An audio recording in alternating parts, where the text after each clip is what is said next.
últimas notícias aí envolvendo a economia internacional, que podem impactar no Brasil, que podem impactar na Bolsa de Valores. Inflação americana batendo na casa dos 7%, que inflação mais alta em 40 anos nos Estados Unidos. Para nós, brasileiros, está acostumado com inflação alta, né? Mas 7,5% é uma coisa muito alta. Se você pega o acumulado dos últimos 12 meses, pega janeiro a janeiro, 7,5% é muita coisa, né? Isso, óbvio, é um reflexo, né, da política de expansão monetária americana, das políticas de renda garantida, né? Então, sim, para os Estados Unidos é um dado absurdo. Parece que é a maior inflação desde 1982. E quem não sabe, os anos 80 nos Estados Unidos foram anos muito ruins, foram anos de recessão pesada, né? Sofreram muito, né?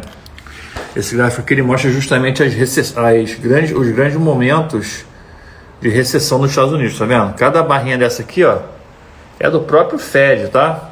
Ó, cada barrinha dessa aqui é uma recessão, tá? Então, se você olhar, ó, uma recessão, 2, 3, 4, se você olhar aqui os anos 80, ó, 1980, tá vendo? A gente foi praticamente um período só de recessão, né? Começou aqui em 80, depois teve outra recessão bem grande aqui, né? Então, os anos 80 foi um período muito ruim para os Estados Unidos, para a economia americana e também por conta aí da inflação, né? Mostrando para vocês que isso deve aí acelerar o movimento de aumento de juros pelo Fed. O Fed vai ter que tomar algum tipo de medida mais restritiva, né, em termos de expansão monetária, tem que refrear a inflação, porque a inflação não é só aumento de preços, a inflação ela se retroalimenta, né? Porque quando eu aumento um preço, né, eu já estou pensando o seguinte: poxa, peraí, eu tenho que aumentar, no mês que vem eu já tenho que aumentar o preço de novo, porque imagina que eu tenho uma fábrica de camisas, né? Eu fabrico uma camisa. Então no mês que vem, quando eu for comprar o tecido para fazer a camisa, o tecido já vai estar caro, já vai estar mais caro, o botão da camisa já vai estar mais caro. Então eu já vou vender a camisa mais caro defensivamente. Então é a famosa inércia inflacionária, a famosa inflação defensiva. As pessoas já começam a aumentar os preços antes de terem realmente aquele aumento. Então é por isso que a gente fala que a inflação se retroalimenta, né? Ela mesma vai se alimentando. E ela vira uma bola de neve. Então é por isso que é tão perigoso o processo inflacionário. Seria que vai aumentar de novo? No Brasil, não sei. No Brasil, acho que já chegou num patamar aí que talvez tenha mais um aumento, mas eu acho que já está num patamar bom já de taxa Selic. Mas o problema principal não é Selic no Brasil. O Brasil cresce com taxa Selic de 2 dígitos, não tem problema nenhum.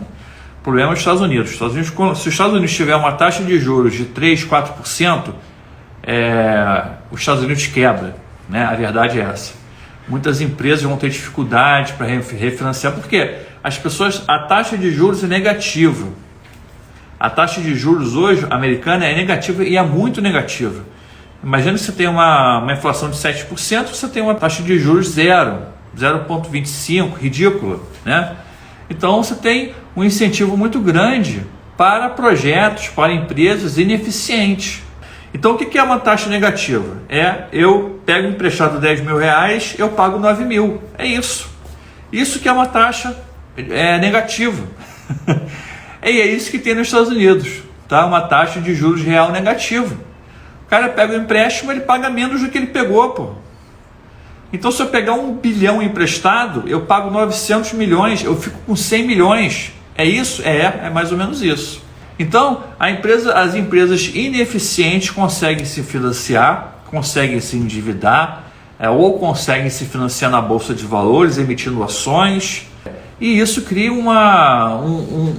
muitas bolhas de ineficiência econômica. Quando a taxa de juros começa a aumentar, essas bolhas começam a estourar.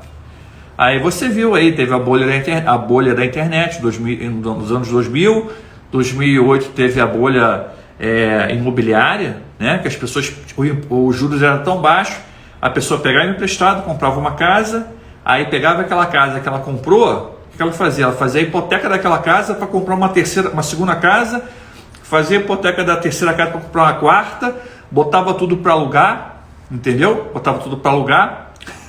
Aí as pessoas começaram a perder o emprego, começaram a parar de poder pagar o aluguel, o cara que não conseguia mais pagar a hipoteca, começou a quebrar tudo. Essa que foi a quebradeira que teve lá no subprime. E agora está uma situação muito parecida, com o mercado imobiliário americano, sabia? É uma situação muito parecida. Os preços muito altos, né? Os preços começaram a ficar muito altos, porque quando você tem essa situação, você começa a criar bolha, né?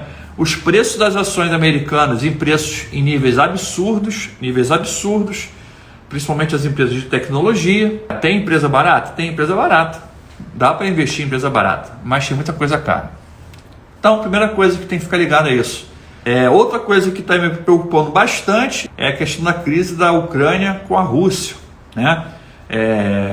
A pessoa está falando, mas aí o cara está só jogando, é só jogo de cena. Não, mas é jogo de cena, mas vai que o maluco lá solta uma bomba na Ucrânia e começa uma guerra. Os cenários são sempre possíveis, os cenários mais catastróficos, você tem que pensar sempre neles. E se acontecer uma guerra, né? E se a China se envolver na guerra? E se os Estados Unidos se envolver na guerra? Pode virar uma guerra mundial. Eu acho que não vai ter, espero que não tenha, né? Mas a gente tem que estar preparado para qualquer cenário. Eu torço para que não tenha guerra, né? Da mesma forma, eu achei que a pandemia do coronavírus, lá no começo, eu achei que não fosse ser nada. Eu até falei aqui, gente, não vai ser nada, vai ser só né, como teve a gripe aviária, teve a gripe suína, teve o SARS, né? Antes, não vai ser nada demais, depois vai se resolver, acabou sendo essa pandemia toda, não foi? Então assim, a gente tem que estar preparado para qualquer cenário.